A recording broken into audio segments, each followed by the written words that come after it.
Today, the world is as divided as ever, and it always will be divided to an extent. However, in the United States specifically, the people are at each other's throats on a daily basis. There's an obvious reason for this as well: the political system used within our nation.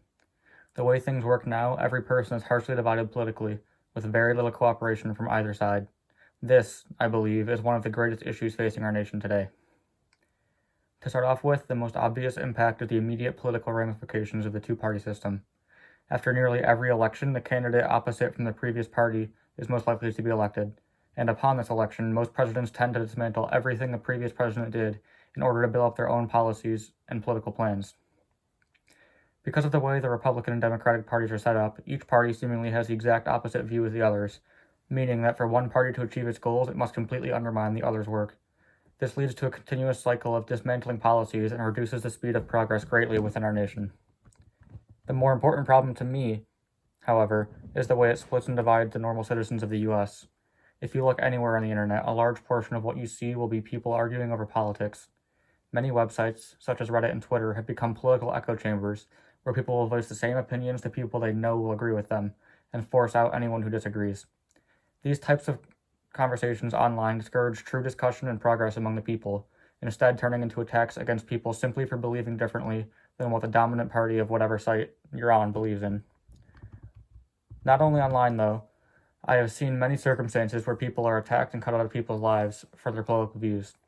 This type of tension only serves to make the daily lives of U.S. citizens more stressful and divide the people more than is necessary.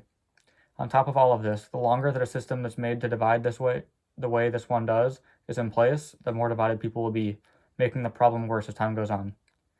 This pushes people to radicalize on both sides and also leads them to believe that the centrists are a bad thing.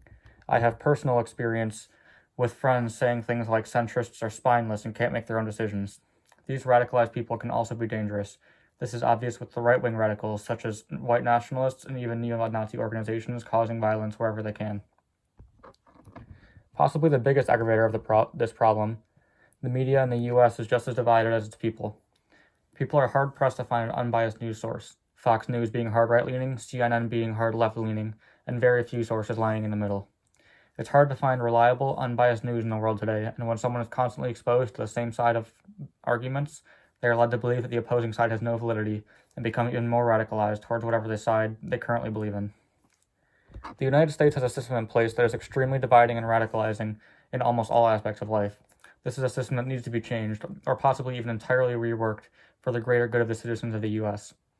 If you need any more proof of the dangers, George Washington, the first and arguably greatest president the United States has had, warned about the dangers of dividing into two parties before he left presidency. It seemed he foresaw the dangers it presented to the Union he helped so much to create.